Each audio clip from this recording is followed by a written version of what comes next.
apapun untuk hari ini. This Dan call is now being recorded.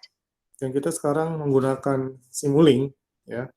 Jadi tolong dibuka Simulink-nya dan buat rangkaian seperti ini. Nah, ini adalah rangkaian untuk Simulink-nya. Menggunakan PID controller, lalu ini adalah fungsi transfernya yang tiap orang berbeda-beda dan kita hubungkan dengan scoop baik untuk inputnya maupun untuk outputnya. Jangan lupakan umpan balik di sini. Ya, nanti di sini kita mencari nilai errornya. Oke, untuk input step di modul saya tulis 55, tapi saya ganti jadi 10-10 dengan step time 1. Alasannya biar lebih memudahkan perhitungan aja.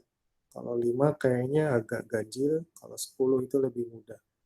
Ya. Jadi untuk initial value itu nilainya 10, final value-nya adalah 10, step time-nya 10. Lalu buat seperti ini, saya nggak akan mengajarkan cara membuatnya, karena harusnya minggu kemarin udah bisa buat seperti ini, ya. Yang jelas untuk library browsernya ini kita pakai Multiplacer, MUX, itu adanya di sinyal routing. Lalu untuk sync saya pakai scoop, ya, lalu source-nya step.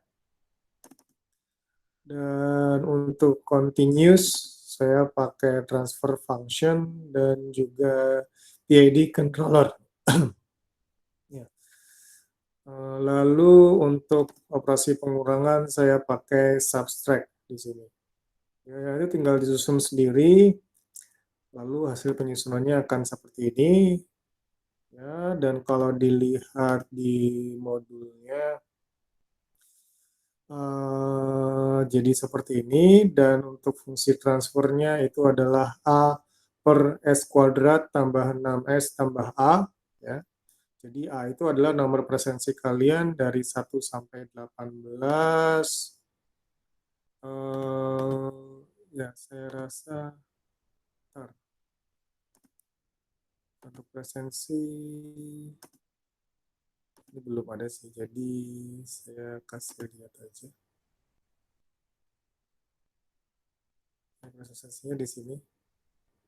Ya, ini 1 sampai 18. Ya, nanti saya share ini juga, jadi tolong diingat. Itu saya kasih juga sih di LMS-nya. Oke, tapi paling tidak dari sekarang udah bisa dilihat nomor presensi kalian.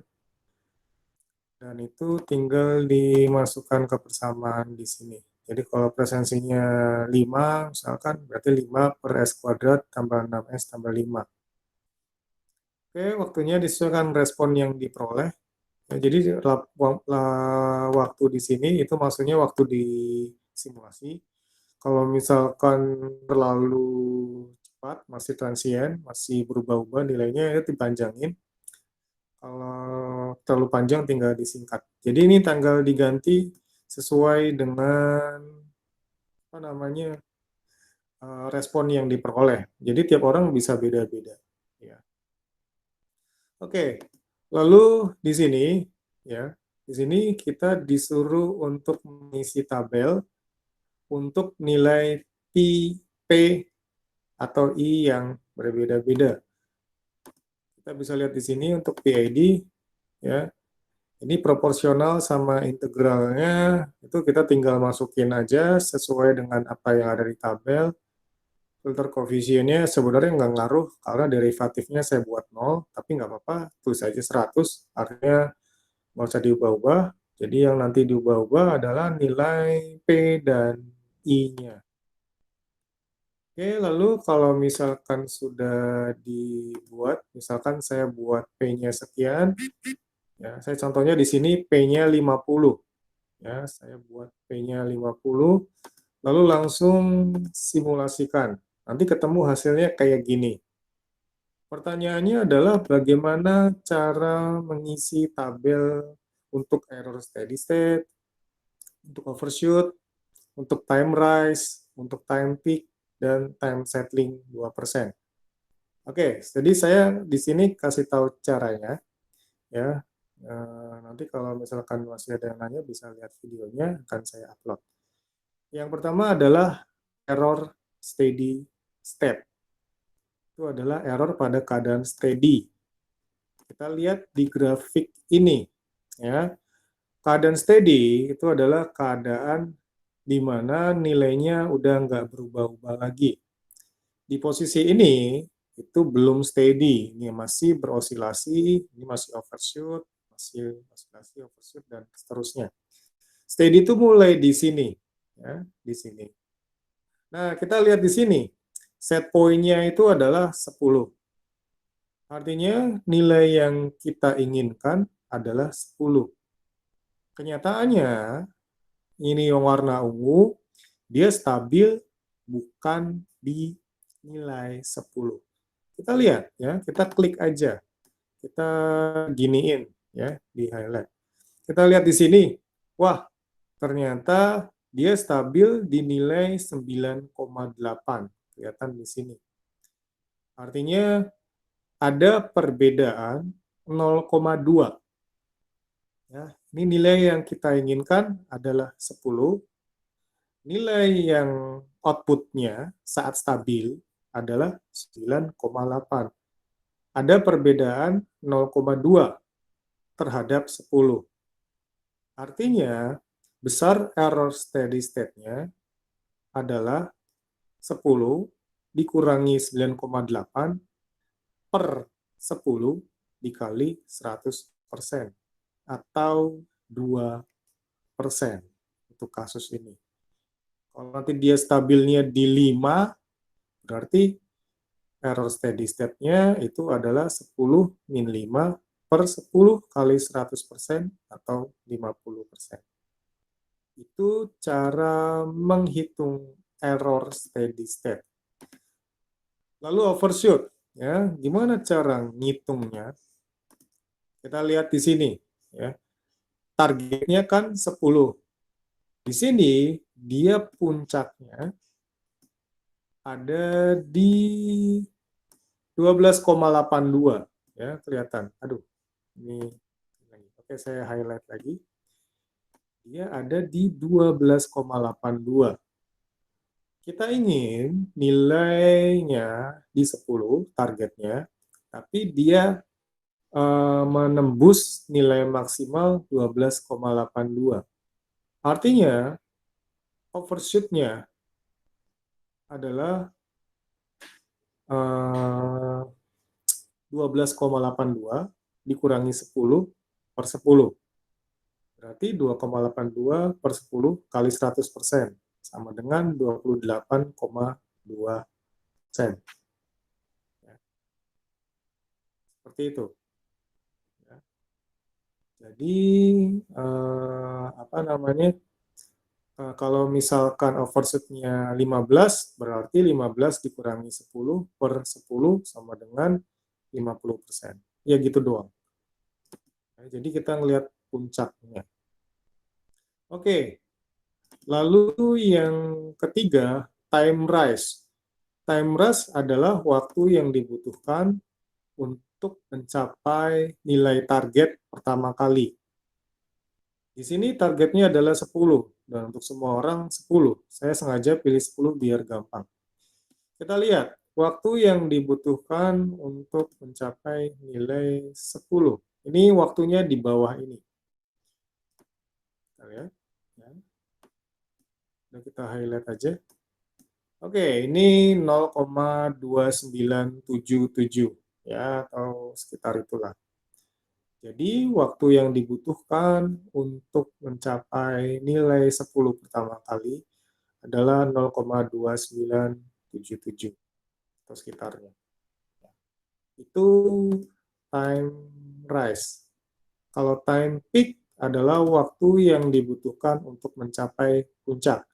Kita udah tahu puncaknya di sini. Ya, kita highlight lagi. Serah mau sampai berapa. Nah, ini untuk mencapai puncak dibutuhkan waktu 0,4834, ya, sekitar itu.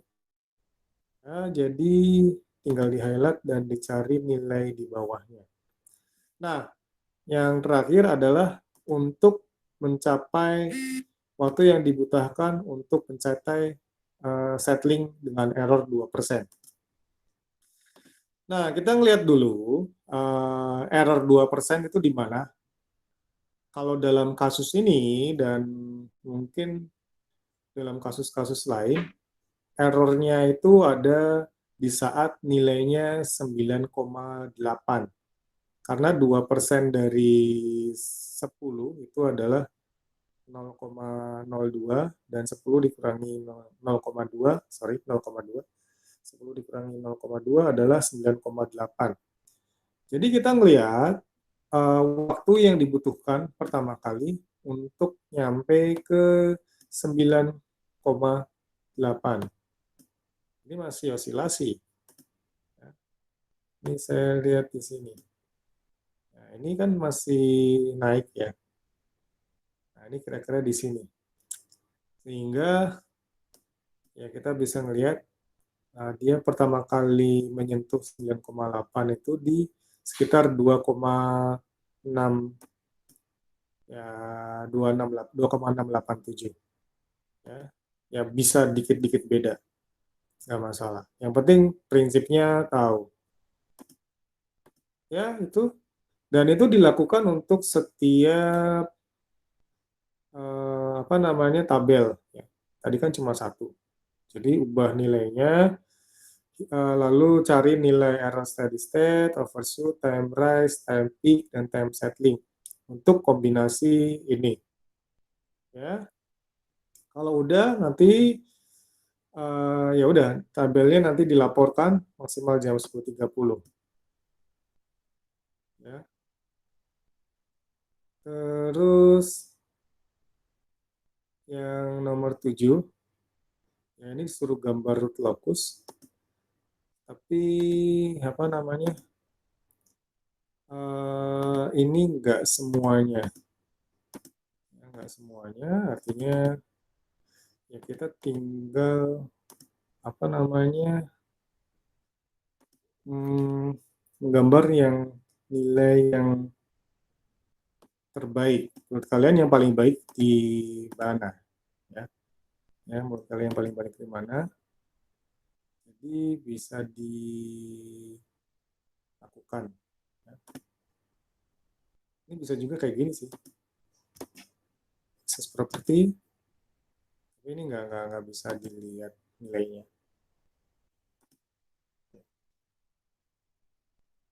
Oke, ada pertanyaan? Maaf Pak, minggu lalu saya lupa absen Pak.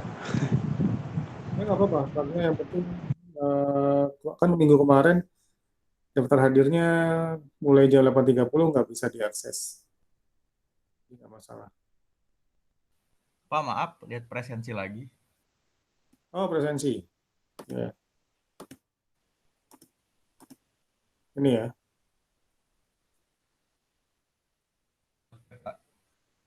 Oke ya. Ada pertanyaan terkait praktikum? Saya rasa sudah cukup jelas sih ya untuk mengisi tabel tadi.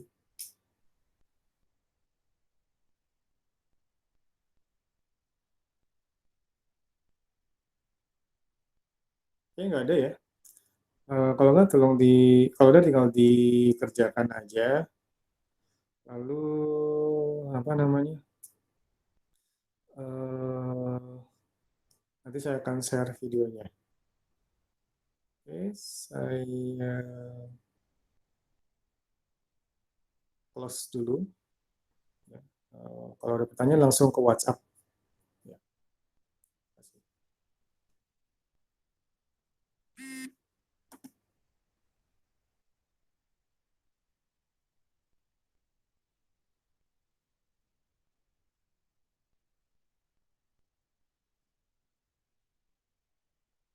Pak, maaf Pak. Ya. Itu untuk modulnya sudah belum dibagikan ya Pak? Apa di LMS? Ada di LMS. Di LMS.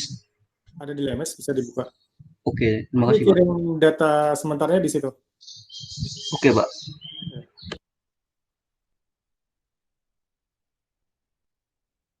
Pak, permisi Pak, mau nanya Pak. Iya, ya. Berarti ini kan mencari gambar root terbaik, berarti di antara yang 11 ini ya, Pak? Dicari Cuma yang satu ya, cuma satu oh, mana yang paling bagus. iya, Pak. Makasih, Pak. Ya.